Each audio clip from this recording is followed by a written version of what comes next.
Hey, guess who got a haircut? I'm doing something a little bit different this week.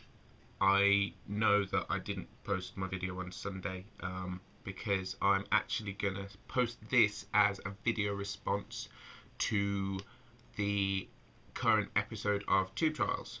I know I'm not part of the show anymore, but I really enjoyed this episode and I wanted to respond because I do still feel close to the project, so I hope you like it. Question 1. What was your favourite part of Tube Trials? Probably getting to be involved in such a big YouTube project. I'm pretty small when it comes to YouTube and followers and all that jazz.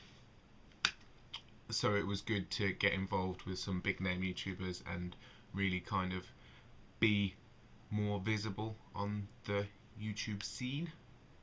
Question number 2, the most difficult challenge, I would probably say had to be the talking for 5 minutes one, just because I don't really have a lot of experience in non-edited vlogging.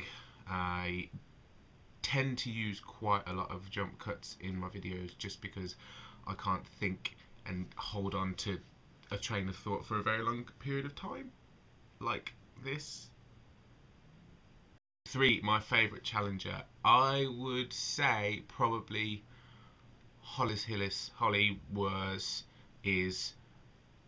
continues to be the funniest challenger on Tube Trials. She just kind of has a natural talent for finding the joke in a challenge and really working it for her angle.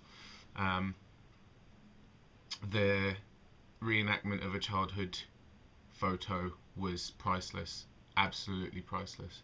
Question number 4, do you talk about Tube Trials? The first rule of Tube Trials is you do talk about Tube Trials.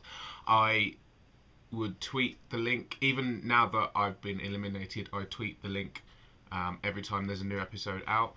I talk to my friends in real life about Tube Trials. I have a circle of friends who watch me or watched me on Tube Trials and kind of asked me how the challenge was going for the next week coming, and they were all really disappointed when they found out that I'd been eliminated. So yeah, I always talk about Tube Trials, and even now that I'm not part of it, I still talk about it because it's a really good show and I like people to be involved. Question number 5, when do you film? I tend to film everything that I'm going to use for a week's YouTube on a Saturday evening to Sunday evening, within that time period, just because that's pretty much the only time that I get off from work. When I first started Tube Trials, I was unemployed, so I had all the time in the world and I would film whenever I felt like it, basically whenever inspiration hit.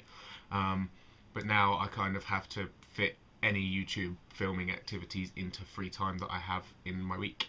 6, I'm going to answer this question a little bit differently to the other guys. They were all asked, what are you hoping does not come up as a challenge?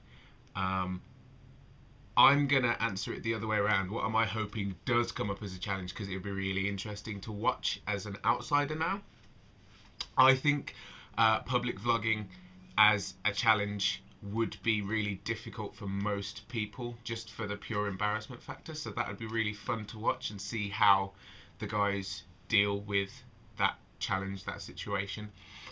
Also, I was dreading, while I was in Tube Trials, having a singing challenge come up, so I was kind of, sorry, like, hard to say, but I was kind of relieved in a way that I got eliminated when I did, because I managed to not have to do the musical challenge, because I'm not a particularly great singer. Question number 7, who do you miss most who's been eliminated? I would have to say Rebbelreb, because he was really funny, he was smart, he was really good looking. He shouldn't have been eliminated because he was probably the best contestant in the show. Just kidding. I was honestly really disappointed with the way that Irresponsible got eliminated. I totally understand Nick's decision to eliminate him based on taking the mick basically with time, because you know, for Nick, he's a guy who has work, has his college project, has, you know, his own social life and his own YouTube channel to upkeep. And if you're not going to deliver the footage that he needs on time, then it's kind of unfair and you're ruining the project for everyone. Question number 8, the most difficult part of tube trials, I would say, is trying to push my own boundaries, because I'm limited quite a lot by what I can do. I don't have a lot of experience in terms of YouTube, and I think it kind of showed in the whole show how I was kind of the underdog, if you know what I mean. Don't have that much YouTube experience, haven't been around for that long, and my editing software is rubbish and my camera is pretty basic, so I think that would probably be the thing that I found the most challenging, the bigging myself up when I'm not all that great. Question number 9, additional comments. I